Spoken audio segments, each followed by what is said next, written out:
Halo, salam koperasi bagi anggota Koperasi Andalan Penerbang Garuda. Berikut ini adalah video pendek mengenai strategi pembayaran hutang di Koperasi Andalan Penerbang Garuda.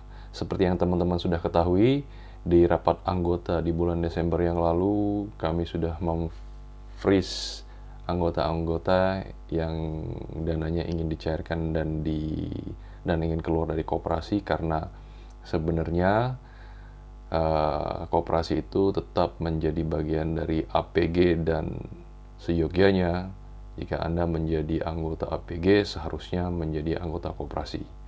Nah, ada anggota-anggota yang pada saat ini mendapatkan keringanan pembayaran selama 6 bulan dari bulan Agustus sampai di bulan Januari gitu. Nah, di tahun 2022 ini kami mencoba menghitung ulang lagi para badan pengurus bagaimana strategi kita untuk menyelesaikan hutang-hutang ini kepada bank gitu. Nah, selama ini yang terjadi adalah seperti ini ya. Ini kami gambarkan di sini. Ya, hutang kita 6 kali dari bulan 8 2021 tidak membayar sampai nanti dibayar lagi, mulainya di sini adalah sampai bulan Januari 2022. Jadi mulai bayar lagi di bulan 2 2022. Oke, make sense ya. 8, 9, 10, 11, 12, 1, 6 bulan gitu. Kok kenapa begitu? Kan sebenarnya dari bank itu diberikan sampai bulan Maret. Iya, karena di bulan Agustus sama di bulan September itu dibayarin oleh simpanan wajib para anggota. Terus tanda tangan daripada kontrak keringanan ini baru ditantangani di bulan Oktober seperti di dalam berita KOP APG yang sudah kami ceritakan. Gitu. Jadi mulai membayarnya akan di bulan Februari. Nah, bagi teman-teman yang masih menghutang, mari kita berstrategi supaya kita semua bisa menyelesaikan hutang-hutang tersebut. Itu akan ada anggota-anggota yang tetap akan meminta keringanan selama 6 bulan atau 12 bulan atau berapa bulan itu ke depan. Tapi akan ada juga anggota-anggota yang sudah selama 6 bulan ini gitu. Ada yang sudah menyesuaikan gaya hidupnya ya. Ingat, kita dipotong hanya 50% atau 2 bulan sekali pendapatan kita. Jadi ada anggota-anggota yang sudah mulai menyesuaikan gaya hidupnya, akhirnya memiliki dana yang tersimpan ya, setelah diambil dana-dana yang lainnya untuk emergensinya, ada dana yang tersimpan yang mereka ingin melunasi sebagian atau bahkan seluruh daripada hutang-hutangnya. Bagi yang ingin melunaskan seluruhnya, bagus, that's great. Tapi akan ada juga teman-teman yang belum bisa tetapi memiliki hutang. Contohnya kayak gini. Oke, jadi ini sudah selesai. Sekarang ada cicilan yang harus dibayar mulai di bulan Februari. Tiap bulan dia menyicil sampai berapapun itu juga.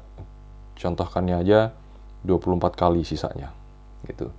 Bisa nggak sih saya itu melunasi sebagian hutang-hutang saya itu? Jadi sebagian ini dia pengen lunasin supaya cicilan saya jadi lebih kecil. Gitu. Saya lunasin sebagian, nanti mulai di bulan Februari saya akan nyicil tapi lebih kecil. Yes, bisa. Kita akan hitungkan. Berapapun itu jumlahnya, kalau teman-teman ini yang ingin dilakukan, gitu ya. Asalkan tetap dia 24 kali, ya. Jadi penghitungannya adalah cicilan per bulannya berapa, dikali 24, nah nanti itu dikurangin aja. At the top, set, gitu. Supaya teman-teman memiliki cicilan yang ringan. Gitu, teman-teman. Ada juga mungkin yang lebih banyak lagi, ya udah, dia sangat pengen ini dikurangin gitu ya.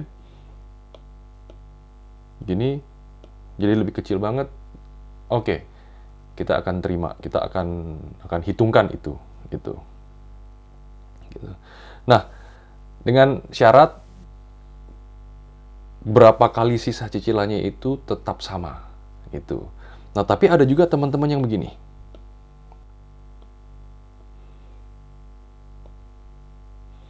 Oke, saya memiliki hutang. Sekarang begini, tapi saya nggak punya uang untuk ngelunasin kayak teman saya satu lagi, which is di atasnya gitu. Saya nggak punya uang, saya nggak bisa melakukan itu gitu. Bisa nggak ini cicilan saya dipanjangkan? Jadi yang tadinya 24 kali dijadikan mungkin 36 kali atau 48 kali gitu. Jadi walaupun saya tidak bisa mempunyai uang, tapi ini dikecilin gitu loh. Oke, fine, bilang sama kita gitu ya. Kita akan temukan suatu strategi, satu formulasi yang sangat baik bagi teman-teman. Tapi di bulan Februari nanti saya mulai membayar bisa tiap bulan gitu. Oke. Nah, memang akan ada batasannya gitu. Jadi hutang yang seperti ini nanti kan ini kan tujuannya semuanya dikecilin nih gitu ya. Terus dijadikan lebih panjang gitu, dijadikan lebih panjang ke sana gitu ya. Tapi lebih kecil gitu. Mungkin menjadi 36 atau 48 kali gitu ya. Tetapi perhitungannya akan lebih sulit gitu. Maksudnya begini, bank itu tidak akan semerta-merta menerima gitu aja gitu, karena ini ada asuransi yang harus dibayar dan harus ditambahkan gitu. Nggak apa-apa, kita hitung ulang. Tapi kalau teman-teman nyaman dan bisa mulai membayar di bulan Februari, mari kita lakukan gitu loh.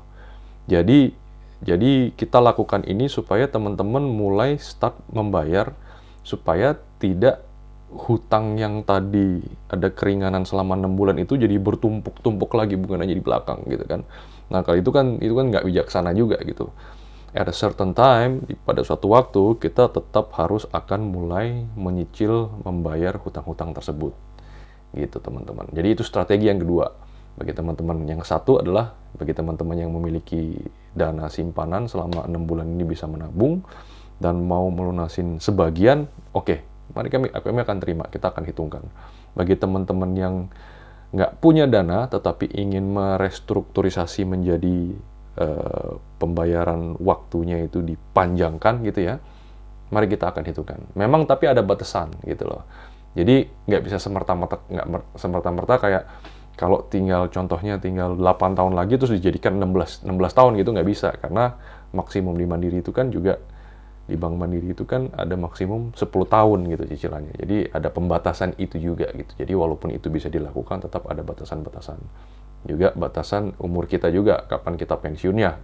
Nah, bagi teman-teman yang memang, wah ini sangat berat sekali, saya tetap tidak bisa membayar gitu, terus saya tetap tidak bisa berbuat apa-apa selain meminta keringanan dan segala macam gitu, ya udah kami akan mintakan kepada bank lagi untuk diringankan. Dan di rapat anggota yang lalu kami sudah meminta istilahnya keputusan rapat anggota untuk memberikan mandat kepada badan koperasi tetap bernegosiasi dengan bank. Itu akan kita lakukan gitu. Tapi itu tidak wise bagi teman-teman yang memiliki hutangnya itu contohnya akan lunas dalam 3 tahun, dalam 4 tahun gitu ya. Mendingan mulai start membayar, karena di dalam 6 bulan ini, 6 bulan yang lalu yang sudah berjalan kan sudah ada penyesuaian gaya hidup sebenarnya gitu. Oke. Jadi 3 strategi teman-teman, please kasih tahu kami, ngomong ke saya atau ngomong ke Yana, ngomong ke Mbak Mary ya, untuk bagaimana saya bisa berstrategi untuk melunasi hutang-hutang tersebut. Kami juga membuka bagi teman-teman yang ingin lebih detail untuk berbicara, berkonsultasi mengenai hutang, investasi, rencana-rencana keuangan ya. Setiap hari Rabu koperasi membuka konsultasi. Saya akan ada di Pallet House nanti bersama saya konsultasinya di Pallet House atau lewat Zoom, ngomongin detail mengenai perencanaan keuangan, mengenai posisi keuangan, cara investasi, cara membayar hutang, banyak cara membeli rumah, cara membeli mobil, pokoknya segala macam hal mengenai keuangan. Bagaimana caranya pensiun, apa-apa saja yang didapat pada saat pensiun dini, gimana caranya merencanakan untuk pensiun, kita bisa berkonsultasi. Jadi jangan diam aja teman-teman, oke? Terutama bagi yang punya hutang, terutama yang kepikiran mengenai perencanaan keuangan. Yang pasti kalau memiliki hutang sekarang di koperasi, jangan diam aja. Jangan diam dikekepin sendiri hutangnya. Kami berbicara kepada badan pengurus, berbicara kepada saya, supaya bisa kita keluar dari hutang ini bareng-bareng. Terima kasih, selamat sore, dan salam koperasi.